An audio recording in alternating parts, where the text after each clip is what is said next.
What's up, everyone, and welcome back to a brand new episode from the Cove podcast. I'm your host, Marcelo, and today we are back with a brand new episode. To my right, we have 2024-25 senior leader on the JCU swim team, all academic OAC honors, while competing in multiple events ranging from freestyle, from sprints to diving. Something few athletes can balance at the next level. That's my man, Clay. Clay, it's a pleasure to have you on the podcast. Pleasure to be here. Yes, sir. And then to the far right, we have my man Daniel. Daniel, an NCAA Division III All-American and multiple-time OAC champion, both of them actually. And Daniel was a diving force in JCU's record-breaking relay teams while also excelling individually in freestyle and in butterfly. Daniel, welcome, brother. Thanks for having me. So we've been planning this for a while, and long time coming, sure. And man, I've been waiting for this one. So to start it off, Clay, during your time at JCU, you competed across multiple events, going from sprinting to diving. What do you think allowed you to succeed that kind of versatility? And what's the biggest lesson that you took away from it? Yeah, that's a good question. Growing up, I always kind of take it back to like my upbringing. Growing up, I played like every sport known to man. I played, baseball, basketball, swimming, track, cross country, all that. So I think that kind of got me headed in the right direction of being versatile and like not saying no to different opportunities. So like when a coach will ask me, hey, let's swim the 500, or hey, let's dive this meet and see what you can do, I always say yes. So I think that sort of headed me in the right direction. And then my high school coach was actually a Jesuit. He went to John Carroll and swam here as well. And he kind of had that Jesuit philosophy as well of like being well-rounded, and he would always have us try new things. And I think that kind of also kind of compounded what I did at John Carroll. And then going off of that, once I got to John Carroll, I actually switched my major very early on from marketing to biology, and then I kind of combined them into doing both of them. And I think that goes hand in hand with that versatility as well. So yeah. So what would you say was your favorite event? Just in general throughout your time at Carroll? There's a difference between like my favorite event and events that I'm good at, but I would say my favorite event was the 100 breast. I just loved like the fast pace of it, and it's also so technical. So you can't really get away with muscling it. You have to know exactly what you're doing and pace yourself and stay calm during the race the whole time. But I also really enjoyed diving a lot. I loved it. It was a blast. I was up there with two of my good friends, Jacob Clark and Andrew Chapetta, who also swam and dove at the same time. And it was a blast.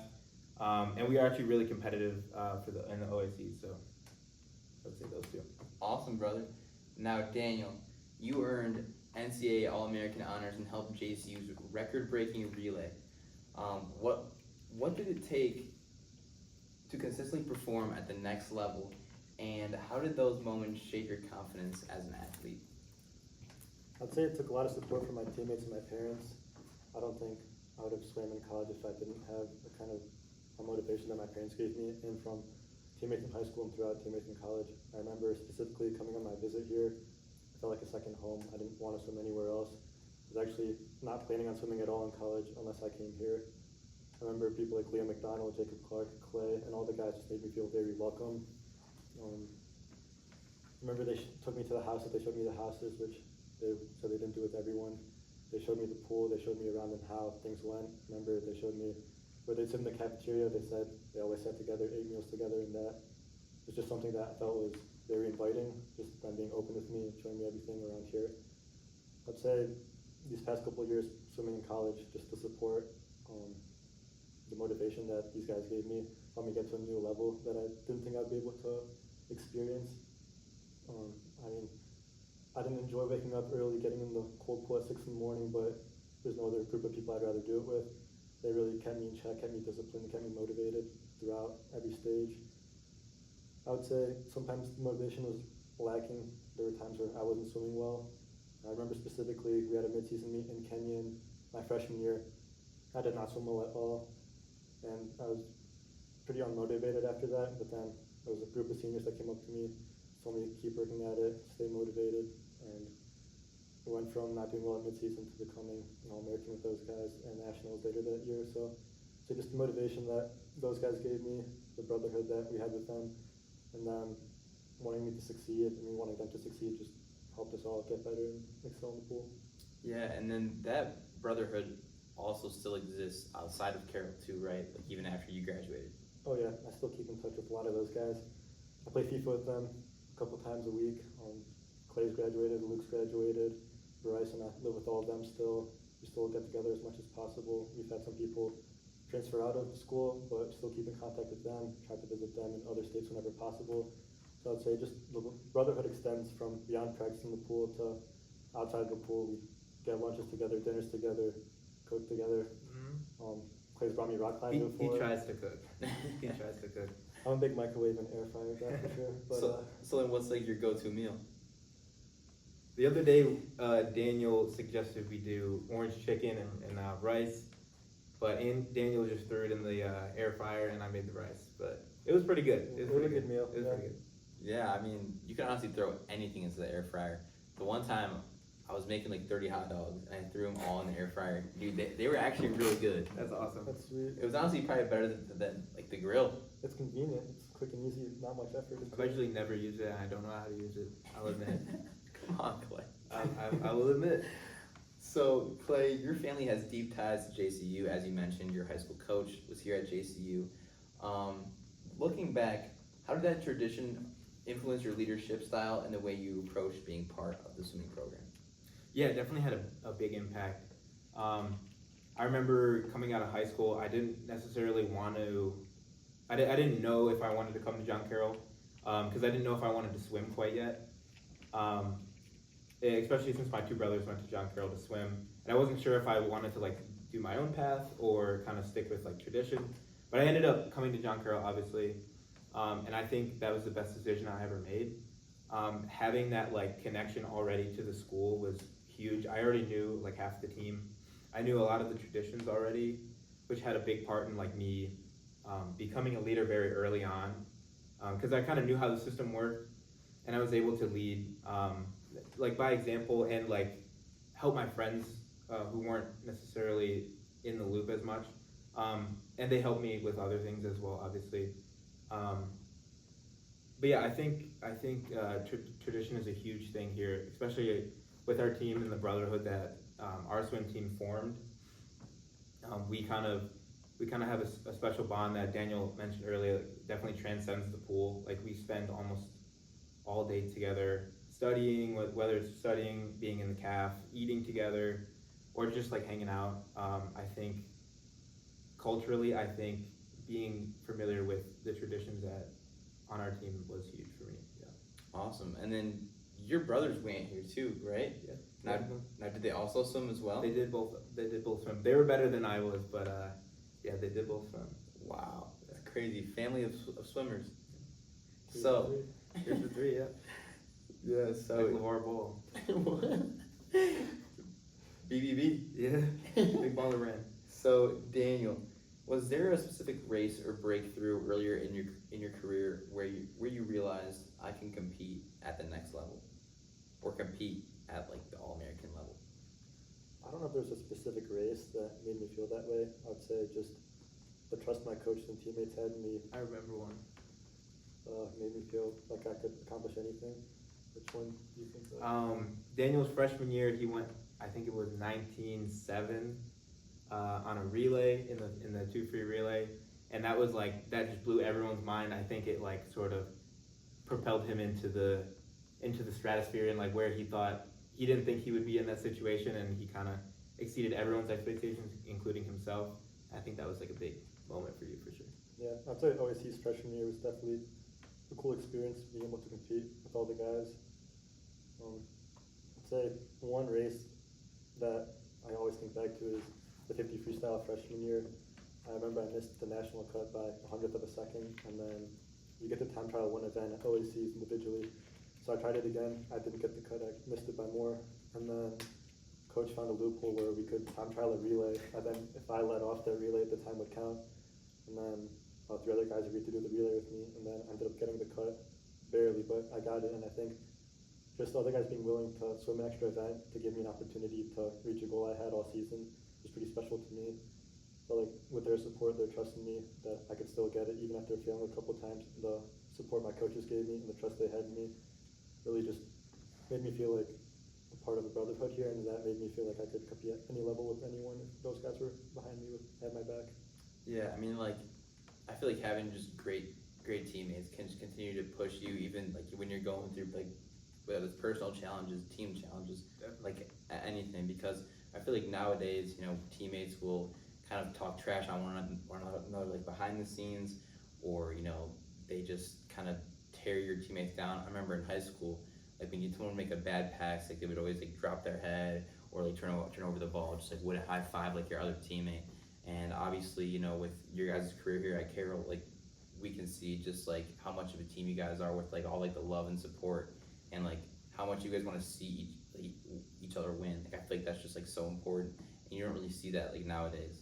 I mean, I'm sure at like these swim events, like your whole team was going crazy. Like whenever you guys would swim, like they'd always like support you on like the sideline. I mean, I've never been to like a swimming event, but I mean, I'm sure it was super loud. I'm sure the energy was just through the roof. Yeah, it gets intense for sure, and especially when you've got, so many people that all have each other's backs. When Daniel gets up on the block, we all get rowdy, and we're all smiling, and we want to see him win just as much as we want to win. So. Yeah, I think we have a good level of healthy competition. We want to see each other succeed more than fail. I think a lot of people want to be in other people's position and be better than them, but I think we want to be better for each other instead of better than each other. Yeah. I think that goes along with the school's motto about being men and women for others. You don't want to be better than them, but you just want to be the best person you can be for them. I think we have a really good group of people here, and that really helped us to get to that next level. For sure. Awesome. Now, Clay, when you were competing in multiple events, you had to switch gears constantly. So what was going through your head before races, and how did you keep yourself locked in at all times? Yeah, we actually did, and Daniel can attest to this, we did a lot of work with meditation and things of that nature, like calming yourself down, because you get butterflies before you step in on the block. And it's different from like a team sport. I'm not gonna say swimming's not a team sport, but like a ball sport where you're like with a team out there. But when you're swimming, you're on the block by yourself. It's like you in the water, and it's nerve-wracking. So we actually did a lot of motivation and meditation work. So we would all lay down on the pool deck, and we would do like box breathing. So you like breathe in for a few seconds, hold it, and then breathe out and hold it. And that kind of like helps you center yourself and lets you sort of reset and be like, okay, 1, 2, 3, let's do it now. So I think like, especially like diving was a big thing, because like everyone in the room is, sort of staring at you in that one moment, especially with swimming as well. And I think that box breathing and like the 1, 2, 3, go mentality was big for me. And I think Daniel would also say he used that as well. Yeah, I'd say we did a lot of visualization before big meets. Just imagining yourself in the specific pool you're going to race, the specific event, how you're going to start, how many strokes you're going to take on your first lap, your flip turn, how many strokes you're going to take on your second lap.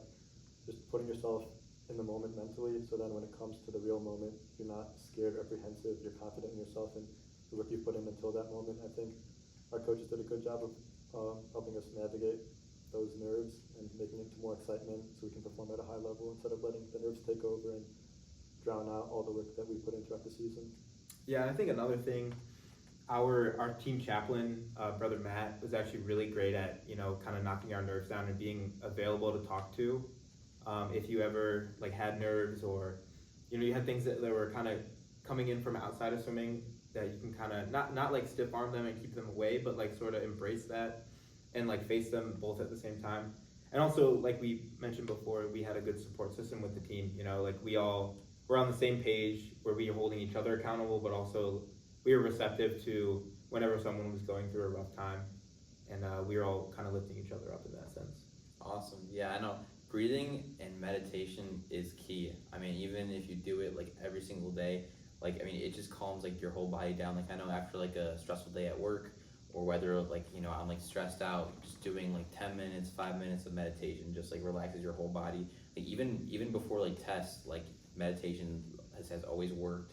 And it's awesome, and it's great to hear that like it worked for you guys, like before your meets and during like your practices. And that's awesome that your coach is doing that, because I have one friend, shout out Coach Nick, with his program at US, he implemented like programs with like meditation and breathing, and he's seen like the difference it's made. Like, you know, his players aren't as nervous going into games; they're more calm. And that was something that like I wish I would have learned like sooner in high school or throughout my time playing sports, because I feel like, you know, in high school and in that transition, especially in college, you know, you have a lot of pressures on you, whether that's school, family, friends, and then even from like, you know, your coaches just wanting you to succeed and just, you know, advance to like that next level. So meditation is awesome. I mean, I'm a full supporter. I'm so supportive of it. Meditation's awesome. Yeah, I agree. Like, the mind is so powerful. If you can convince yourself that, you know, everything's okay and that you can be calm, then you will be calm. You know, like the mind can kind of overpower the body in that sort of sense and bring everything to a grounded state.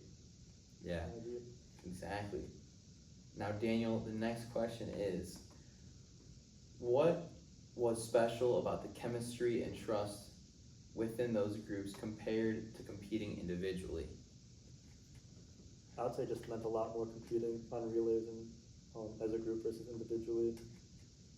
I remember freshman year and this past season with our new coach, Coach Mark, they both noticed that I swim much better on relays versus individually. I think it just meant more to me when you're with people you love to compete with and with your teammates that you spend a lot of time with. I think for me it's just I never wanted to let them down, so that kind of made me want to perform to the best of my ability no matter what. Say individually, sometimes you get lost in your thoughts, you can doubt yourself. That makes it a little bit harder, but when you're on the block and you have 3 of your best friends behind you competing with you, it makes all those worries go away, then it elevates you to another level. Yeah, I know. When I was little, I always wanted to do swim team, but You should have. dude, I just like never got into swim team because like I was always like so focused on like the individual, like trying to get better at swimming and all of that. Whereas like when you hop into like swim team, like it's, you know, it's more of as like a group, like you're doing relays, you're doing all of that. Whereas like I didn't like realize that. Like I always thought it was more like an individual race, you know, watching the like Olympics, like Phelps and all of that. I mean, you just have like those like few key, you know, men and women on like the USA team that you'd always root for in the Olympics. And then as time kind of went on, I kind of realized, okay, like you're watching more of the relays now. Like you're not just, you know, watching like the individual swimmers. You're watching more like the relays and all of that. And, you know, obviously there were so many great ones just throughout the years growing up.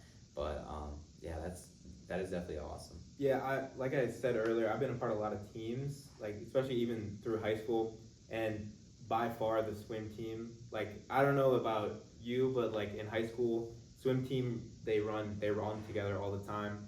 Like we would like bleach each other's hair, and like we were together all the time, and it ran true in college as well.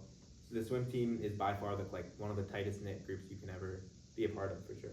Yeah, I think our high school swim team, I think they also like bleached like their hair and stuff. But Did you ever do that? No, we weren't allowed to because of dress code. Oh, right. oh wow, yeah, I mean, Yeah, I would like shave people's heads into like mohawks. Like it was crazy. We all looked like lunatics out there, but we had a good time when we did it. So yeah. So Clay, you studied marketing and biology while competing at a high level. How did you manage that balance, and do you see any lessons that you still carry on? yeah. So a couple things. First of all, I think like we were talking about before, it all kind of comes back to the team. You know, we hold each other to a high standard, like in the pool, but also we all kind of have our backs and we know where everyone's at academically. I know we do a goal thing. We come together and meet as a team about our goals in the beginning of the year, and it's like let's do better than last year academically as a team, and sometimes it's beat the women's team in the academics. But so that's the first thing. We all kind of hold each other accountable, and we study together, things like that. Also, I think part of the versatility of, you know, my upbringing it helped me with the whiplash of studying both business and biology at the same time. Because even now, like I go to like strategic management, and then I go to anatomy and physiology, and like they don't cross over much, but I get a lot of support from my friends and guys on the team, and also I'm kind of just used to being in 2 places at once mentally. And I think swimming gives you a good structure to the day. I always I always performed better in the classroom when we were in season, just because you have that structure to the day, and like I don't have time to waste. So like you're like, all right, let's do it now instead of like I can do it 10 minutes later.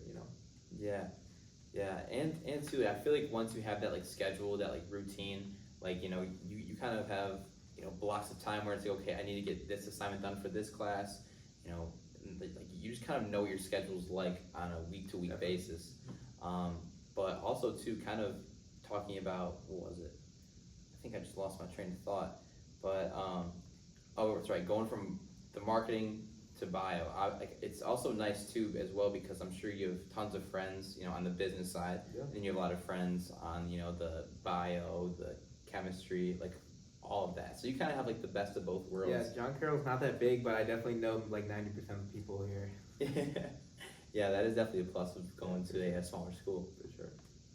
So Daniel, your next question is, so Daniel, you studied bio.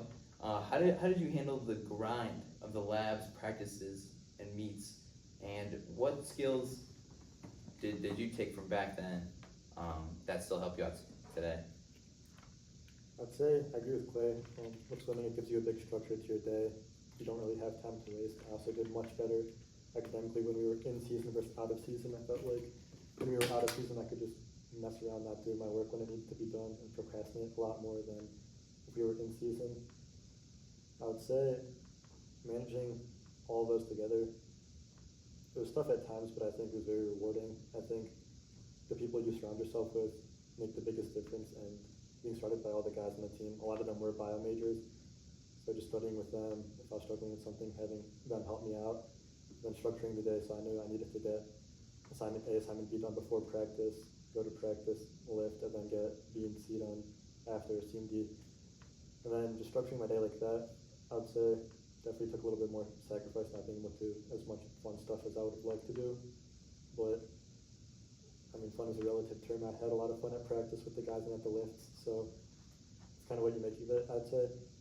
I think just being structured, and then the good thing about the guys here is that they also want to succeed in the classroom as well as in the pool, so they would text, hey, I'm going to the library, who wants to come with? So just going with them, studying, being locked in, but also being surrounded by the people you like to be around made a big difference, I'd say. There's also a lot of resources at the school that help out. I think the biggest thing that I took away from that is time management and being organized. There's not really much time to waste, I would say, like Clay said. Yeah, definitely time management is a big one, and then discipline, I think, is another big one. Can't really go out and have as much of a college social life sometimes, which is okay, you get the social life with the team, which is more than enough. Honestly, a blessing that we have teammates to rely on. I think just those three, being disciplined and being organized, carried me on today, still in school. I think I'm able to structure my days much better than I would be if I didn't have swimming to go off of, and I'm much more disciplined now than I'd say I would be if I didn't have swimming to hold me in check. Yeah, like you were saying, I think the people you surround yourself make or break, your experience, whether that be athletically or academically. Like if you surround yourself with people that make you better, you're gonna elevate to a new level. But if you are around people that slack off or that want to drag you down, I think you'll go down there as well. So yeah, beautiful guys, beautiful. So for our last question, obviously this is the quote of the episode segment. Quote of the episode is where you guys just say a quote that you guys live by every single day, if you can think of one. But yeah, Clay, do you want to go first? Yeah, so this is a quote I really love. I actually wrote this down, and I have like a little book that I write quotes in, actually, so it's perfect that you asked this question. It is, a ship is always safe on the dock, but that's not what it's built for.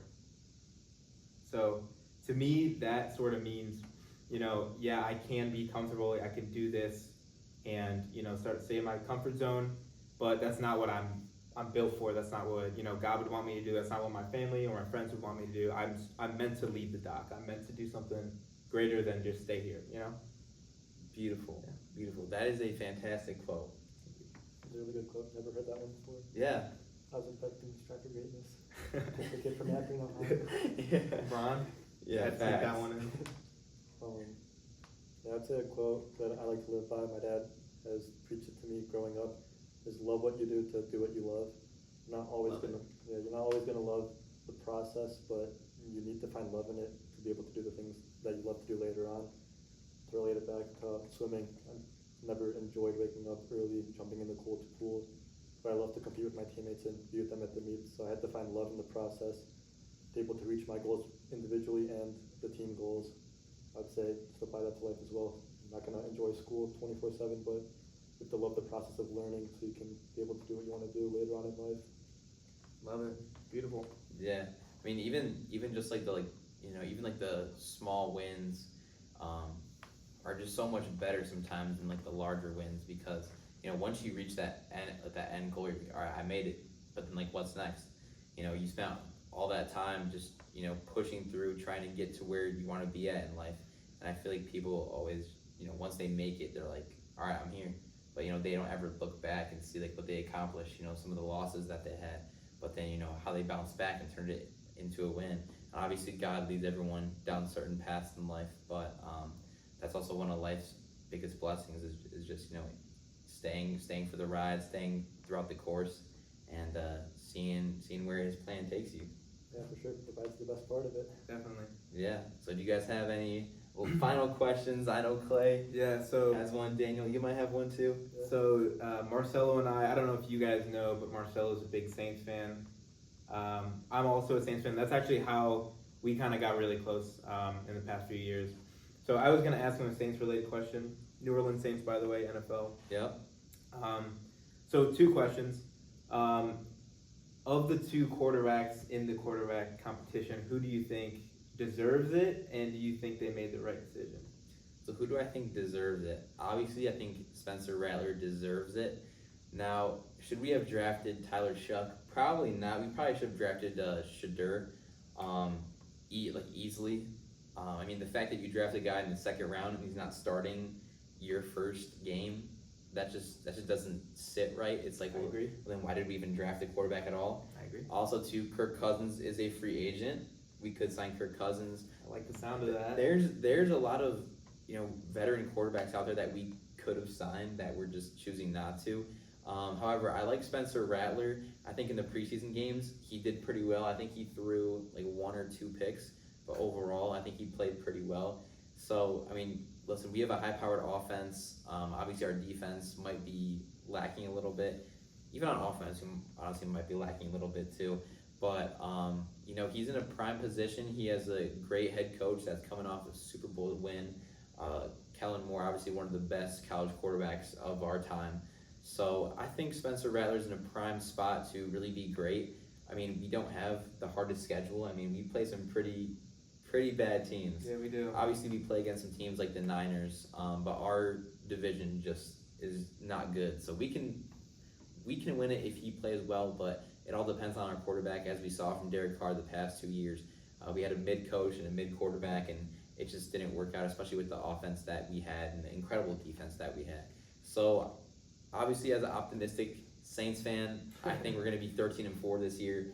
Clay, I'm not going to be that optimistic. Clay probably does not think so, but I'm very excited for this year. Obviously, just the NFL season back. I love football. There's nothing better than NFL football on a Sunday when it's cold outside. You're just hanging out with your family and friends and just eating a bunch of food. I mean, it is the best. And checking fantasy every single day. So I'm excited for the Saints this year.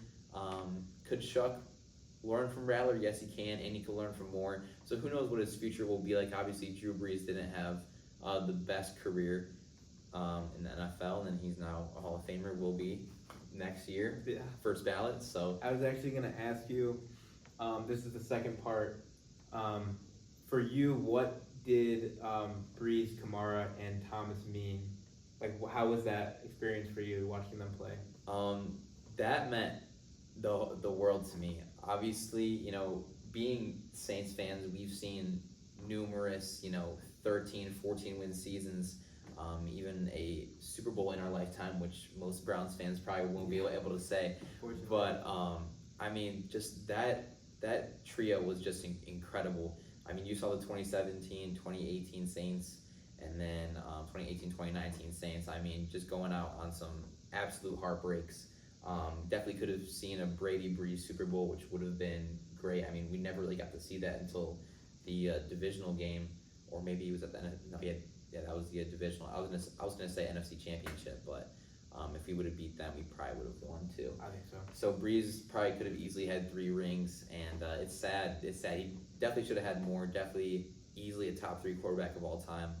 Number 1 personally for me, For sure. and for Clay as well. But yeah, that big 3 was awesome. Now Michael Thomas could come back. I've seen some reports of Alvin Kamara trying to persuade him to come back. It's not gonna happen. But yeah, I don't think it'll happen. Yeah, probably not. Yeah. But hey, fantastic question. Thank you. Daniel's got one. So I know basketball's been a big part of your life. We played IM together last year and the year before. So do you have any future basketball plans for you that you might see in the future? So future basketball. So we're coming off the final season of the CSS, Cello Summer Showdown, the 3-on-3 basketball league that raises money for special sports, a nonprofit that helps kids with disabilities play organized sports. And that was a fantastic showing. It was absolutely incredible. My team lost in the championship. We were down 2-0 in the series, tied it up 2-2, came back, and then just got absolutely destroyed game Almost 5. had your LeBron moment. Yeah, seriously, it was awesome. It was incredible, and I officially retired the league. But as time goes on, I think I'm going to bring it back. There's speculation out there from sources saying that there could be a 5-on-5. Oh, okay. It would be just random, grab a pool of 20 guys, do 5-on-5 random, and then go out for food and drinks after. So that might be the new wave, but a lot of people are missing the 3-on-3 action. So I might have to bring the 3-on-3 back. We'll see where time goes, but we had a lot of commentators, videographers, stat takers. I mean, you name it, we had everyone there just helping out with the 3-on-3 league. It was absolutely incredible. Definitely special, for sure. But yeah, that'll do it for this podcast. Thank you very much for listening. Make sure you like, comment, share, subscribe, share this with your friends and family. Clay and Daniel, obviously 2 great friends of mine, and I'm excited to see where they go in their career. I know they're going to do great things, and I'm so happy that we finally got this podcast. Yeah, it's definitely been a long time Yeah, coming. for sure. So Thanks for yeah, having us. Yeah, thank you. yes sir, thank you guys. All right, peace.